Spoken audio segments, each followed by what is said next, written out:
Cosgrove. Very loud.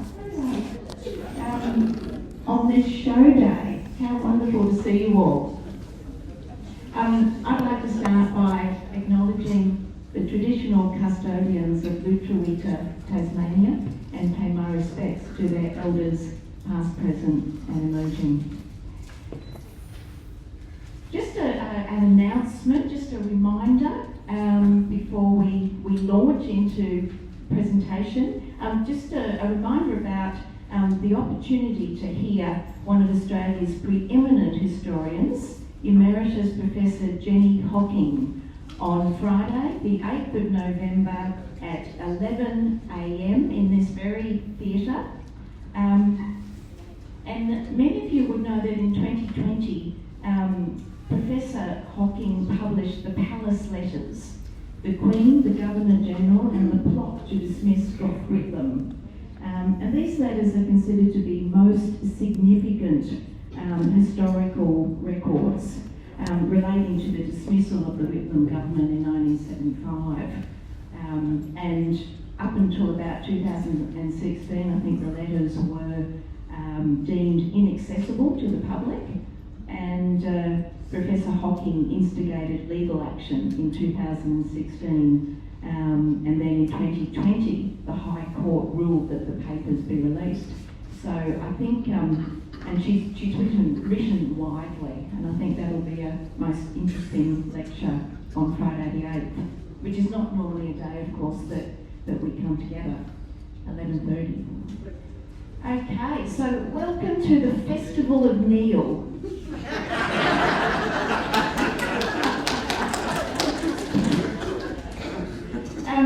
So our presenter this morning is Mr. Spark, who I know is known to the majority of you, but just a little bit. It's called Marathon Man, Sir Robert Cosgrove and His Times.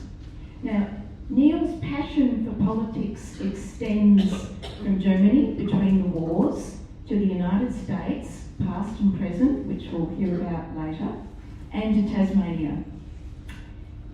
Neil has a degree in politics and applied communication. His career was in mass communication, and he held management positions in publishing and media relations.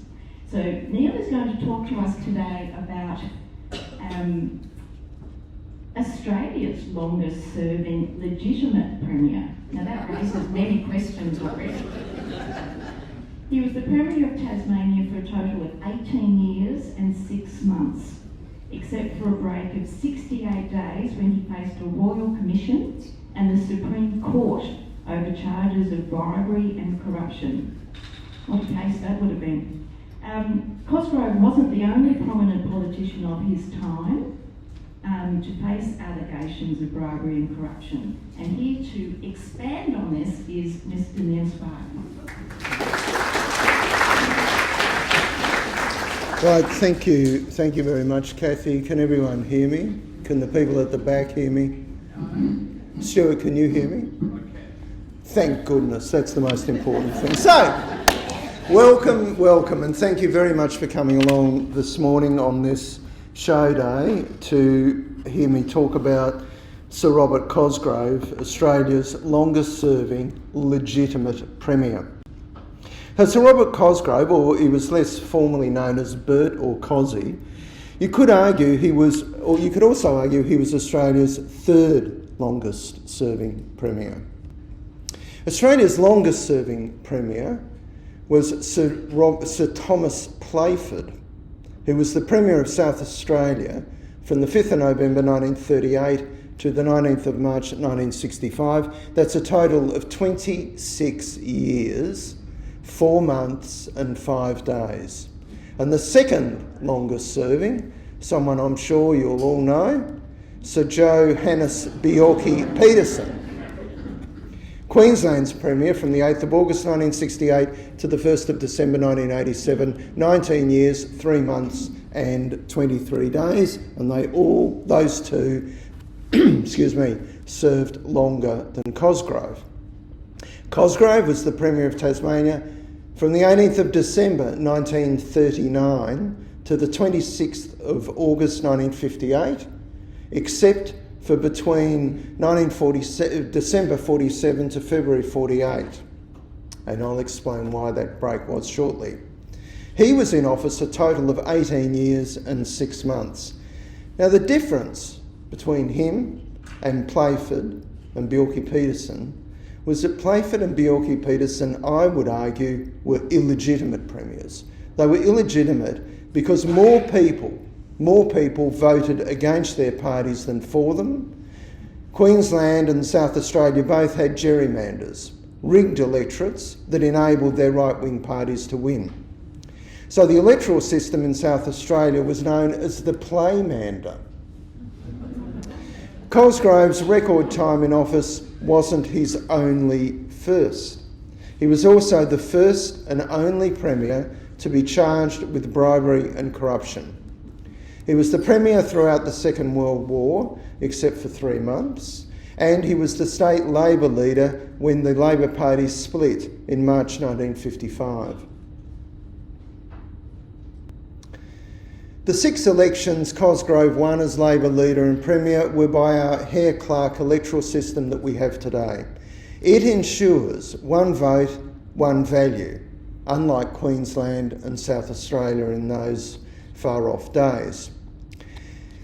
My vote is worth as much as yours. Doesn't matter where you live, each vote has the same value. Not the case in a gerrymander. If you lived in Adelaide or Brisbane, your vote didn't count nearly as much than if you lived in the country. So Cosgrove was born on the 28th of December in 1884 into a working-class Catholic family. He was the 4th of 8 children, so he was a middle child. Maybe he wanted to please everyone.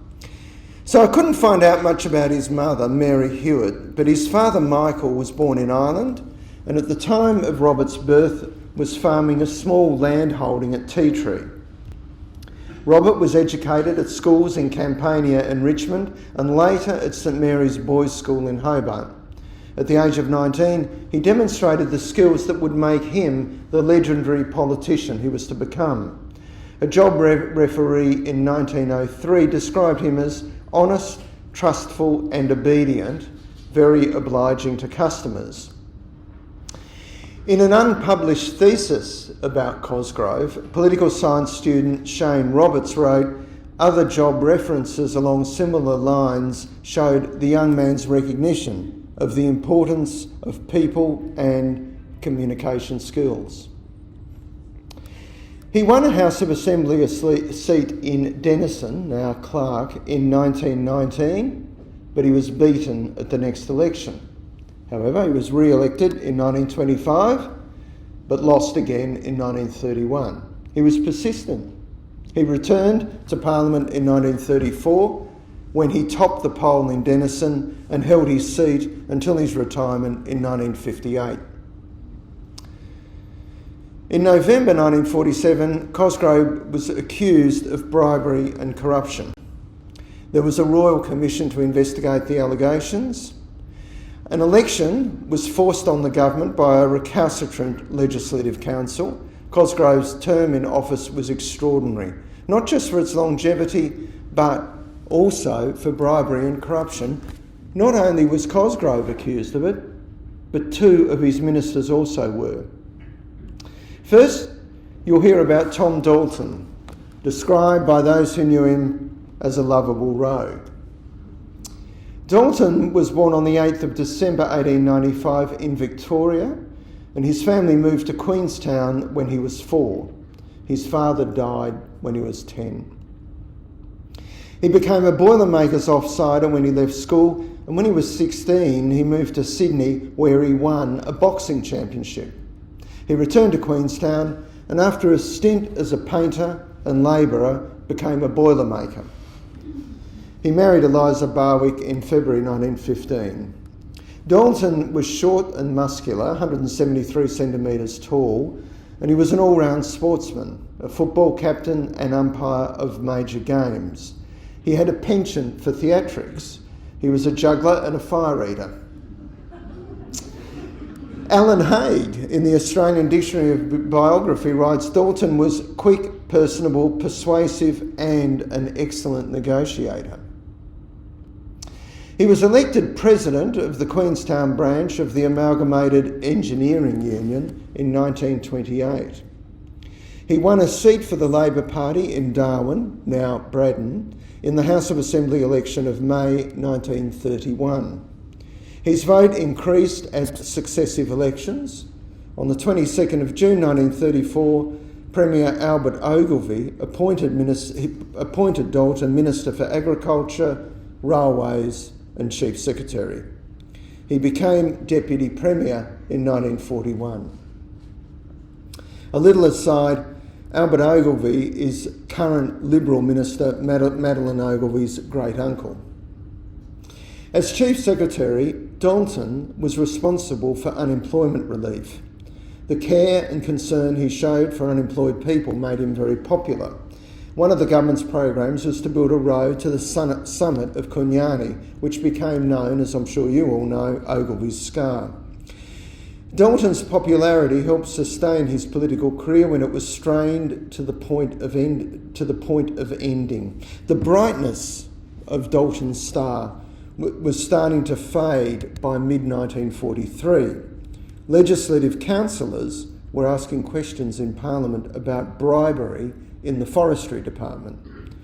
The Forestry Department was one of Dalton's ministerial responsibilities. The Minister for External Affairs, a brilliant man, well worth a course in his own right, Bert Evatt, in November 1943 appointed Dalton to the newly created position of High Commissioner to New Zealand. Now, this was a bit of a mystery to me, really, but I was unable to find out if Evatt and Dalton had a relationship beyond being members of the Labor Party. So I thought Evatt might have been a mate who was helping Dalton out with a plum job. So why Evatt appointed Dalton, who had no diplomatic experience, I don't know why that was the case. And if you think there would have been a whole lot of other people who would have been perhaps more qualified than Dalton. But nevertheless, Dalton got the job and revelled in the role. He boasted he had the biggest wine cellar of any diplomat in Wellington. His reputation, though, was sullied when he became involved in a fist fight in a Wellington theatre. His contract expired in March 1946 and it wasn't renewed. Now imagine that happening today. He wouldn't have got to the end of the day in the role, let alone the end of his contract. So, the Royal Commissioner, New South Wales District Court Judge Richard Kirby, in his May 1946 report, dismissed 2 allegations of corruption against Dalton, but found Dalton had twice accepted bribes from a timber company for favourable treatment by the government. Dalton was charged on the 5th of September 1946, and a Hobart Criminal Court jury took 1.5 hours to find him not guilty. The scandal didn't lose the Labor Party any votes in the state election that was held 2 months later. The government was returned with a majority of 2. Now that was a lot, and you'll find out why in a moment. You might not think 2 is much, but it was at that time.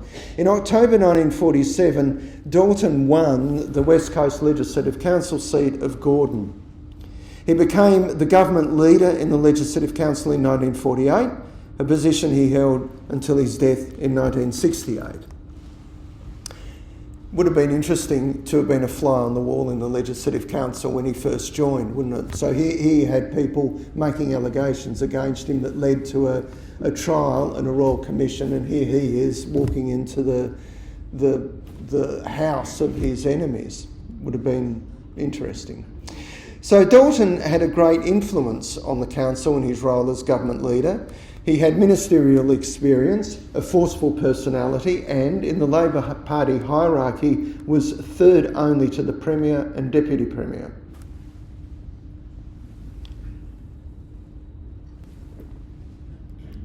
The second minister, who was a thorn in Cosgrove's side, never lost an election, and his legacy was, among other things, saved lives. His deep desire to use government to fight a fatal disease that was a major cause of death at the time was why he went into politics. Many of you, I'm sure, will know who I'm talking about and may have even voted for him. Reginald John David Turnbull, better known as Spot Turnbull, the nickname came from a birthmark on his forehead. He was born on the 21st of February 1908 in Shanghai. His father died when he was young. His mother remarried, and Reg idolised his stepfather, with whom he didn't spend much time because he was packed off to one of Melbourne's exclusive private schools, Wesley College. He was there from the age of 10 to 19. So during that crucial development period, from boyhood to young adulthood, his home was a school known for its liberal ideas and free thinking. His roommate for many years was Australia's 17th Prime Minister, Harold Holt. Holt's predecessor, Robert Menzies, you might have heard of him, was also a Wesley student. Reg was an active student. He excelled in rowing, football and athletics, and after leaving Wesley, he went to the University of Melbourne, where he graduated in medicine in 1933. He went to Launceston, where he set up a general medical practice. Turnbull overcame the insularity of Launceston by making house calls at night, which other GPs didn't. During the Second World War, he was a major in the Australian Army Corps. After the war, Turnbull was alarmed at the incidence of tuberculosis and wanted to do something about it. So he approached a friend in the Conservative United Australia Party to push for compulsory chest x-rays. The United Australia Party refused to support anything compulsory, so Turnbull went to the Labor Party, which he joined. His well-off background, elite school and university education, didn't make him a natural fit for the Labor Party, and so right from the outset there was friction. It wasn't helped by Cosgrove's government not introducing compulsory chest x-rays, so Turnbull decided to get into government to achieve what he wanted. He won endorsement as a candidate for Bass in the 1946 election and topped the poll. So those nightly GP visits paid off. 2 years later, after the 1948 election, Cosgrove appointed his vocal backbencher Minister for Health. Now, I think health has always been a portfolio that's been a poison chalice, and I think Cosgrove's motivation there was to overload his troublemaker with work. So at last, from Turnbull's point of view, he could fulfil his dream of implementing compulsory x-rays. He was an activist health minister who recruited doctors from overseas to overcome shortages of general practitioners in country areas. The more things change, the more they stay the same. His work led to the establishment of anti-cancer clinics in 1952. He introduced smear tests for cervical cancer in 1959. An effective minister he was, but he didn't get on with everyone, especially some people with whom he needed to. He told a journalist, "I never could get along with doctors." A fellow physician described him as a saint and a sinner, yet he was loaded with charm. The journalist described Turnbull as an extreme individualist, unusually blunt, with no apparent understanding of or regard for political subtleties, no regard for the conventions of collective responsibility, and regularly disagreed publicly with government policies and criticised his fellow ministers. Now that's hard to comprehend today, isn't it? Can you imagine a state government minister or a federal government minister criticising another member of cabinet? It just wouldn't happen. And if they did, they wouldn't be a member of cabinet for very long. So Turnbull had a weekly radio program Now, remember the mid-40s, you probably don't remember, but the mid-40s were the pre-television era, and radio and newspapers had the power of social media today. Now, on his weekly radio program, Turnbull often criticised his colleagues and senior public servants. When he attacked the Public Service Commissioner, the government appointed a board of inquiry that found Turnbull had not acted maliciously, but he was in breach of the principle of collective cabinet responsibility. Cosgrove, nothing happened. There wasn't any punishment for that. Cosgrove appointed Turnbull Treasurer in October 1956 while retaining the health portfolio. So another smart move. The two biggest portfolios in government, Treasury and Health, and he's lumbered Turnbull with both of them, hoping, I'm sure, that would shut him up. And also the Treasury would, Turnbull would be demanding more money for health, but he'd also have to juggle other demands in his role as Treasurer. So none of this would have mattered much if the numbers in the House of Assembly weren't as tight as they were, and we think they're tight today. Well, Labor governed without a majority from 1948 to 1964. Yeah, you heard that correctly. The government didn't have a majority for 16 years. Until 1959, there were 30 seats. Now, why there were 30 seats, I don't know, because how do you resolve a deadlock? So in the elections of 1955 and 1956, the major parties won 15 seats each. So they changed the constitution to provide that when each party had 15 seats, the party that won the most votes was deemed to have a majority. That was the Liberal Party's claim to government after the March 23 election. They said they'd won the most votes, so therefore they were in the appropriate position to form a government, or they should form a government. So when there was that 15 all, the opposition supplied the Speaker and Deputy Speaker. Today, the Speaker, Michelle O'Byrne, is a member of the opposition. She's a good speaker too. So there were numerous crises when the government had its back to the wall, and each time there was speculation about Turnbull crossing the floor or challenging for the leadership. No guesses where the speculation came from. Here's an example of Turnbull's arrogance, intemperance and lack of judgment. Now picture this. It's 1946, Cosgrove has been accused of bribery and corruption, and we'll get to that in just a moment. And he's about to go to Government House to resign his commission and advise the Governor to ask his deputy, Ted Brooker, to form a government. He's about to go, and he gets a telegram from Turnbull. No assurances forthcoming from you or Mr Brooker regarding health matters and the abolition of parliamentary party funds. Cosgrove resigned as Premier in December 1947, and we'll come back to that. That reference to party funds came out in the Royal Commission I'll talk about in a moment. Turnbull said, I regret I cannot support Mr Brooker, and you should advise the Governor that Mr Brooker no longer has a majority.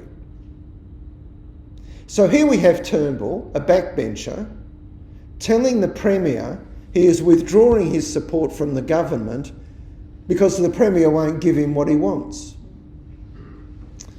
The unruffled Cosgrove responded, the decision by His Excellency the Governor to entrust Mr Brooker with the duty of forming an administration cannot be altered, merely because you see fit to assert at this premature stage that Mr Brooker no longer has a majority. It will be for the House of Assembly to say when the appropriate time comes whether or not Mr Brooker's government commands the confidence of the House. That's how our democracy works. So, difficult to manage, hot-headed and not a team player. Turnbull was all those things and more. But one label that was not applicable was criminal. And that bombshell was dropped in the House of Assembly on the 13th of May 1958. And the bomb thrower wasn't a member of the opposition or the Labor Party. It was Turnbull himself.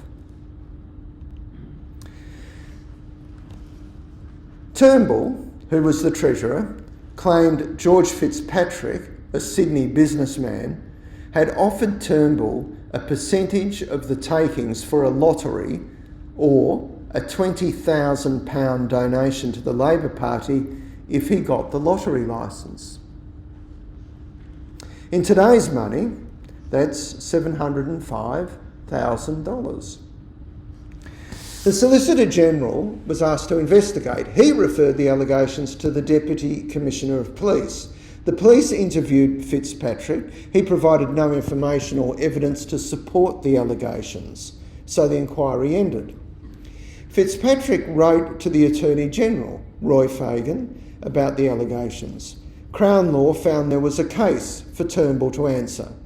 His Supreme Court trial began on the 8th of July 1958. He pleaded not guilty, and after a 9-day trial, the jury could not agree on a verdict. A second trial ended on the 24th of October. Now get this, the jury in a 10-1 vote took 10 minutes to find Turnbull not guilty. Turnbull resumed his Treasury and health portfolios, but he'd made too many enemies in Cabinet. And by now, Eric Rees was the Premier, and in April 1959, Rees sacked Turnbull and the Labor Party suspended his membership. Turnbull's departure precipitated an early election in which he stood as an independent in Bass, where he topped the poll. Now, the headline there that is difficult to read says, electors give Dr Turnbull huge vote to hold seat in Bass. Huge is not an exaggeration. The doctor won 28% of the vote. So that means almost 1 in 3 voters in Bass voted for him. The Labor Party, the whole Labor Party, at the last state election got, I think, 28 or 29% of the vote. Turnbull left state politics in October 1961 to contest the Senate election as an independent. He won and stayed in the Senate until he retired at the 1974 election. Now let's get back to Premier Robert Cosgrove and the biggest threat to his political career. First, some background to help us understand what went on and why. Nationalisation of private industries was a big political issue in the 1940s. The non-Labor parties were strongly opposed to nationalisation. One of the industries the Labor government was considering nationalising, the Tasmanian government was considering nationalising, was transport.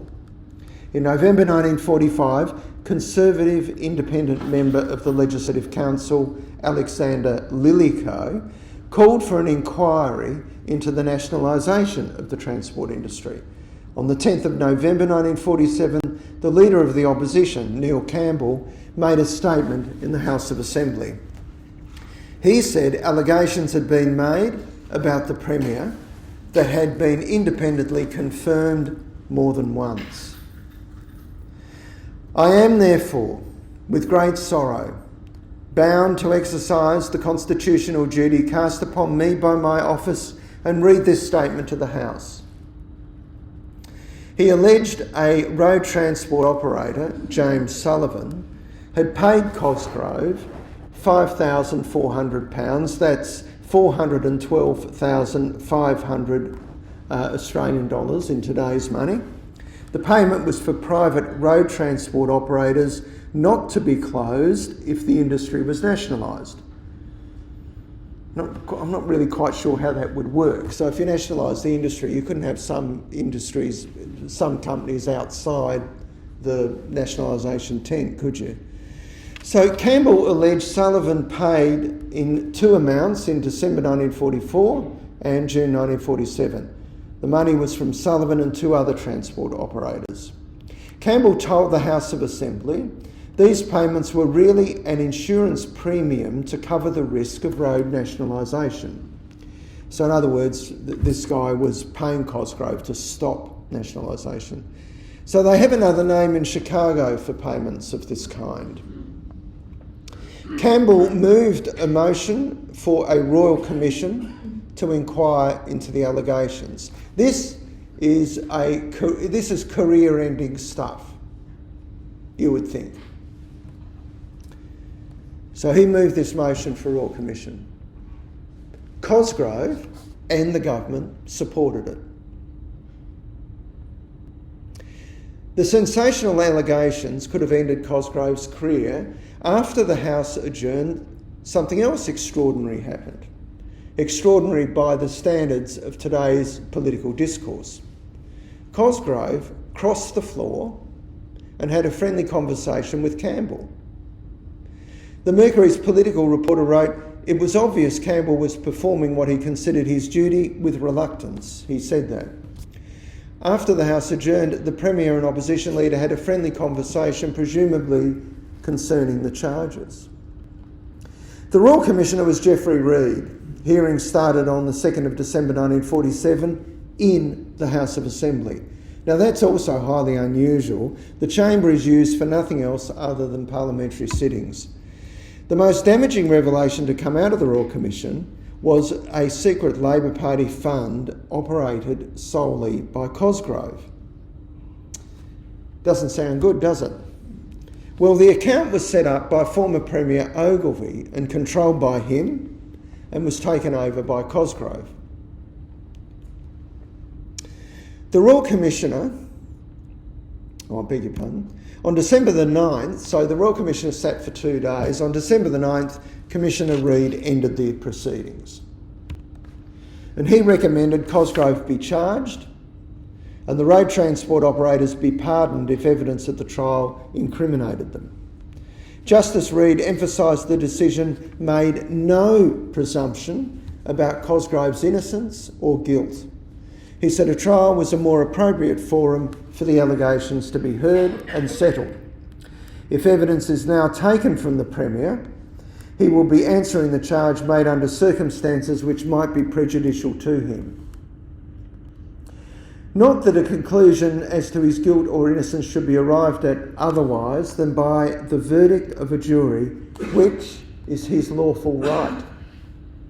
Justice Reed presented his report to the Governor on the 11th of December, 2 days after the inquiry ended.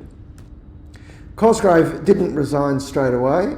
There was a special cabinet meeting and no public statement was made after the meeting. The Mercury reported that it was expected Cosgrove would be replaced by his deputy Ted Brooker, for whom the Brooker Highway is named. The reason for things not going according to plan was because of our maverick friend Spot Turnbull, who wanted caucus, that's all parliamentary Labor Party members, to meet before Brooker formed a government. He didn't support Cosgrove and Brooker's plan for Brooker to form a stopgap government with minimal change that would manage the state until Cosgrove returned to the premiership. So Cosgrove and Brooker basically did a deal. But, you know, that's politics. Cosgrove went to Government House on the 18th of December to resign the premiership but not his seat. It was the 8th anniversary of his becoming premier. He might not be able to control inquiries, but he could control his party and the timing of when he relinquished office. So this is when Turnbull sent his telegram to Cosgrove.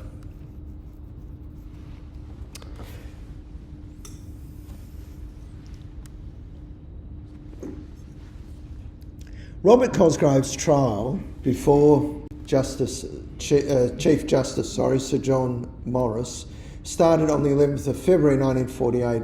He was charged with 6 counts of accepting a bribe as a Member of Parliament, 6 of corruption as Premier, and 2 charges of conspiracy. So February was, and as it is now, the tourist season, and accommodation in Hobart was tight. The 12 jurors, all men, could not separate until they reached a verdict, so they stayed at Anglesey Barracks. On the 19th of February, Cosgrove began 10 hours of evidence. On Saturday, the 21st, Chief Justice Morris, in his 3.5-hour summing up for the jury, said, "The Crown admitted Sullivan was an accomplice, but the law does not require evidence of an accomplice to be corroborated. But in such circumstances, it would be unsafe to convict. You must look for something else which tends to show that Sullivan's story is true. If there is no such evidence, then I would say it would be unsafe to convict on the uncorroborated evidence of an accomplice." The Crown's case rested on Sullivan. Chief Justice Morris was critical of Sullivan, who, he said, had been warned off racecourses and had admitted he had been willing to bribe a premier. Evidence of an accomplice is always regarded with the greatest of suspicion, and Sullivan wore no shining armour or virtue, Chief Justice Morris said.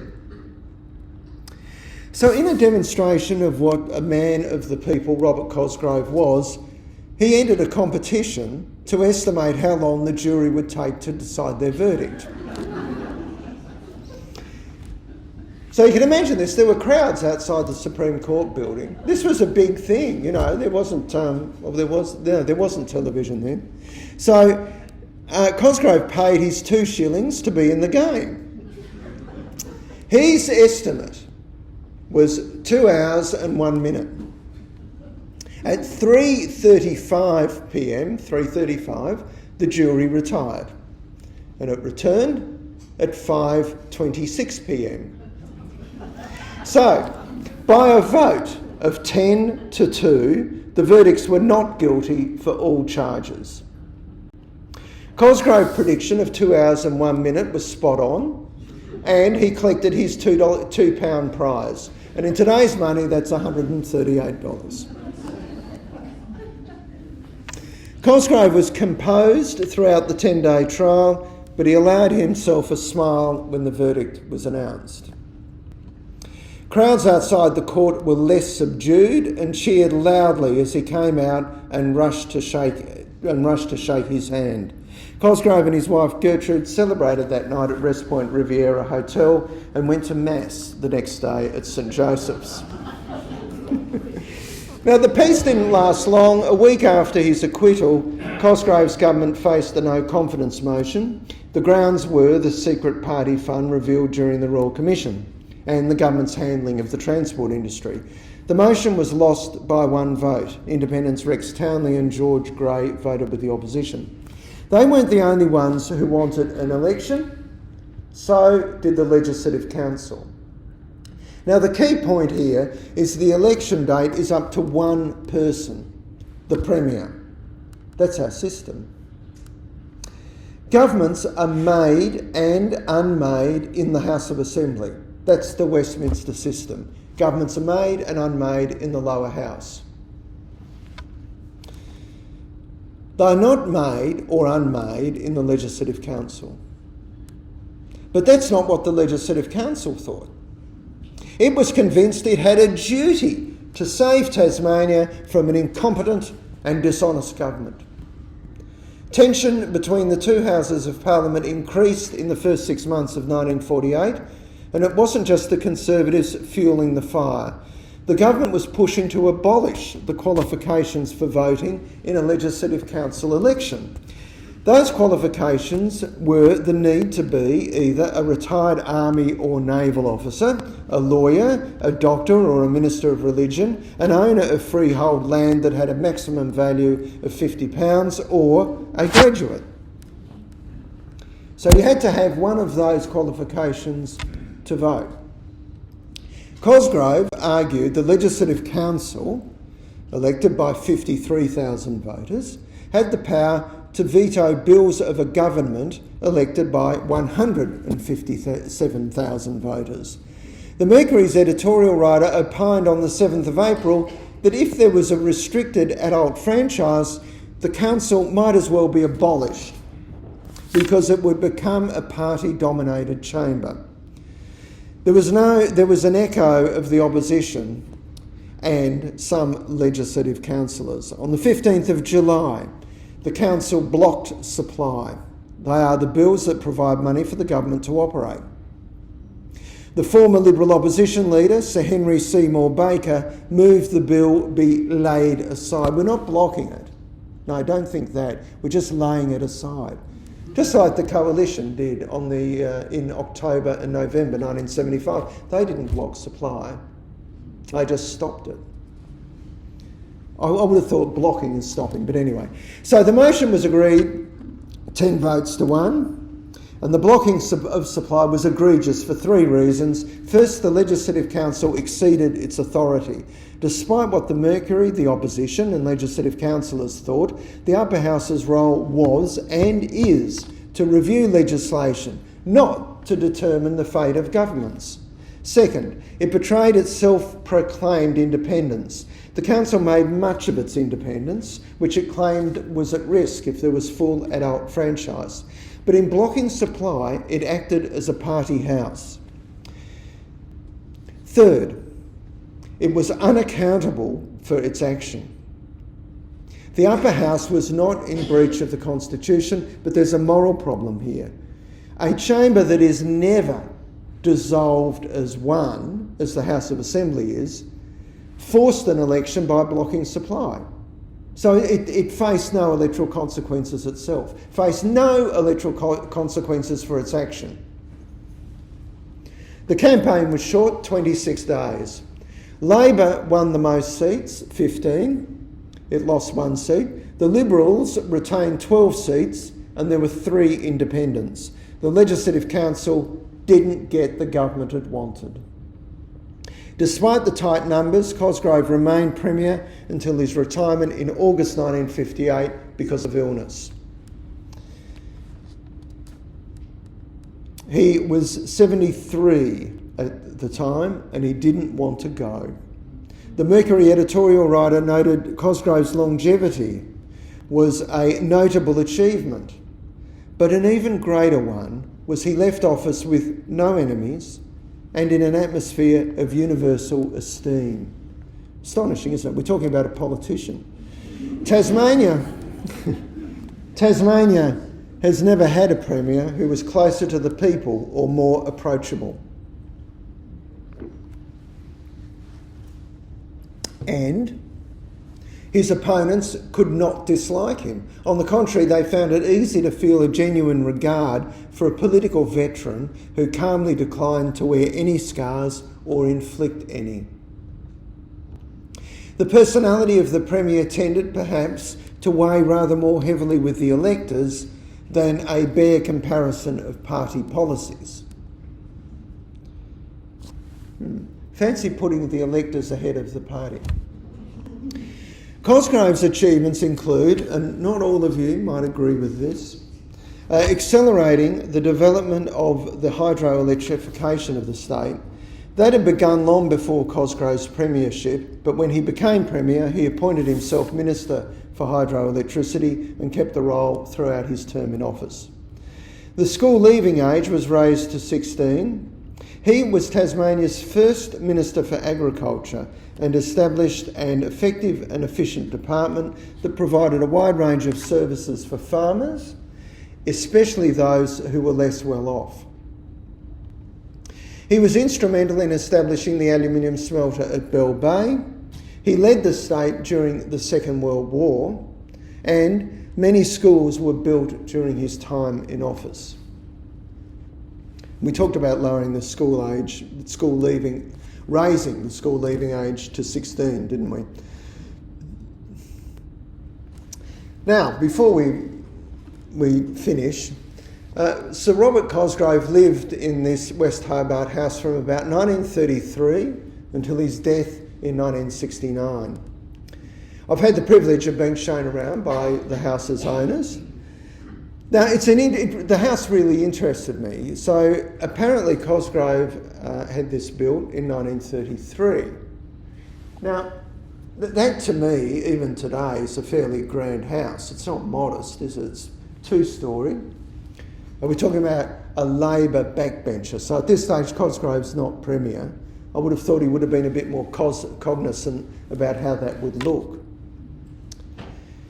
So the house inside, it's a beautiful house, and what's wonderful about it is the current and previous owners have preserved many of the internal features. So you feel like you're in the mid-1930s. It's great. So the rooms are big. The house is triple brick, which would have cost a lot to build at the time. I think that the house should be recognised. There should be a plaque or something outside, because Robert Cosgrove, as I said, was Tasmania's longest serving Premier and Australia's longest serving legitimate Premier, and that should be recognised. So Cosgrove died in August 1969, as I said, at the age of 84. His wife Gertrude had died in 1962. They had 4 children, including a son who was killed in the Second World War. Another son, Henry, became a judge of the Supreme Court of Tasmania. There was a state funeral for Robert Cosgrove, as you could imagine. Thousands of people went, and he is buried at Carnelian Bay Cemetery. So my reading of him was that he was an extraordinary person whose charm, kindness and quality of character made him our state's longest serving Premier. Now, does anyone have any questions, queries, comments or criticisms? But we have a microphone. Well, we've got 2 microphones. Can I have a volunteer to take this other microphone? The reason we're doing this is we want to, with some over here, like here. Thanks, John. So the reason we're doing this is because we want everybody to hear the question. So please wait. Oh yeah, just push it up. There's a little button. Yeah, that should be it. So you need to hold it fairly close to your mouth, otherwise we won't hear. And please wait until you get the microphone. There are no further instructions. That was very clear and precise, Neil. Stuart, are you going to share your thoughts? No, I want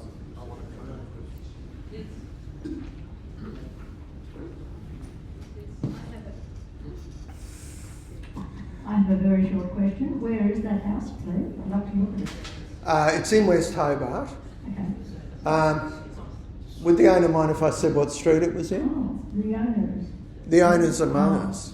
It's in Watkins Street. Okay, thanks. It just seemed an unusual design. Yeah. Very interested in architecture. Anybody else? Stuart? all of these politicians seem to have roads or something named after them. The chap with the name Lillico, do you know anything about him, where he was from? Because there's a Lillico beach on the northwest coast. I wonder if he was. Yeah, I think he was from up there, but I don't know much. Don't know much more than that. Okay. I was just curious. Thanks. Yes. Just a simple question. I didn't quite understand what you were saying about not everyone. You said there wasn't full adult suffrage or similar. No. So what did you mean? Oh, for the Legislative Council. So full adult suffrage means everyone can vote over a certain age. Everyone was excluded from Legislative Council voting in Legislative Council elections unless they were, a retired naval officer, a university graduate, and I would think you probably had to prove that, or that you had land worth more than £50. Yeah, you couldn't risk the Legislative Council being affected by the masses. Kathy, yes. I haven't actually got a question, but I wanted to say that Spot Turnbull was my doctor-in-law sister when I was a child. Well. And I remember him coming out one night when I was diagnosed with tetanus, and he spent like 5 hours with me, and the whole street voted for him. Yeah. Only in Tasmania. Yeah. Thank you. Just a question about your opinion about the function of the upper house. It appears to me that at the moment we are having, well, I've always thought of the upper house as being independent or ought to be independent, but there appears to be a trend for it to be a lot more biased towards particular parties now. And I'd just like to know your general opinion about this trend. Well, I think that the Legislative Council, like the Senate, is meant to be a house of review. That's what it's meant to be. I think its actions in 1948 were egregious. It brought itself into disgrace by doing that. And for a long time I had the view that it should go. But I now, and I describe myself as a conservative, I now think that it's definitely got a role to play. It should stay, and it should have independent members, because independent members are not beholden to a party. Your opinion, what you think, doesn't matter. It's what the party thinks. So this is our line on this. Whether you agree or not, you've got to vote for it. And that is a problem. There's some very high quality members in the Legislative Council at the moment. Meg Webb is one of them. Cassie O'Connor I would count, as a capable, effective member. So I think that preferably independence should dominate, but you can't prescribe that. So, and I think another quick thing I'll just say is I think that there needs to be a lot more education about the Legislative Council. So when someone runs for the Legislative Council and says they'll get more money for a road in Berrydale or whatever, that's not their role. Their role isn't to advocate. No, their role is to review legislation. They're meant to be wise heads who bring a different view to legislation that's being passed by the Legislative Council, by the House of Assembly rather, so we get the best result. So that was a long way of answering your question, which I hope it does. Neil, when did us masses get the right to vote for the upper house? And what had to change for that to happen? Well, I think, and one of you might know better than me, was it the late 60s, about 69, 70? Before then? Yeah. So it might have been in the 60s, Ian, and I think that pressure just would have, people would have started saying, well, look, this is ridiculous, that, everybody should be able, to vote. It's not democratic. And that just would have been changed by legislation. But that was a real hangover from colonial times. You can't, the lower house is for the masses, and the upper house is for the hoi polloi. Anybody else? I have one question, Neil. Your first villain, Tom Dalton, I miss what role did he have to play in the corruption charges when you talked about the Royal Commission with Cosgrove? Well, he didn't actually have a role in the Cosgrove Royal Commission, but as I said, he was charged and went through a legal process. But because he was so popular, that didn't affect his political career. And throughout the 1960s, as leader of the government in the Legislative Council, he was quite powerful and influential in the Labor Party. I'd love to know why Evatt appointed him High Commissioner to New Zealand. Evatt did make some strange decisions. Anybody else? Yes. Yes. No?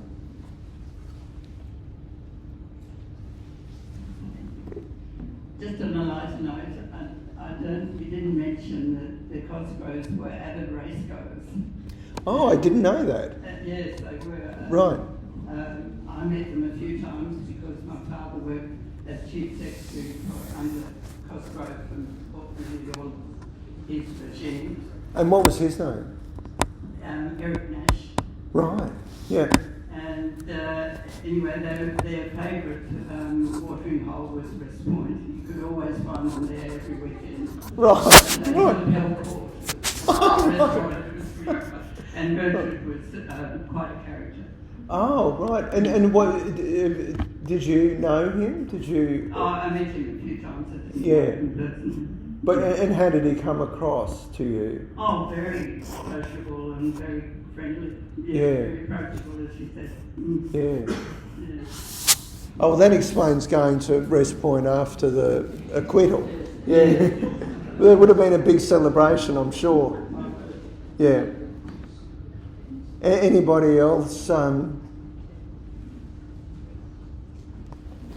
Okay, well, look, that's great. Thank you very much. I learned a lot about him, and I think the quality of politician we have today is a long way from what we had then. Thank you very much.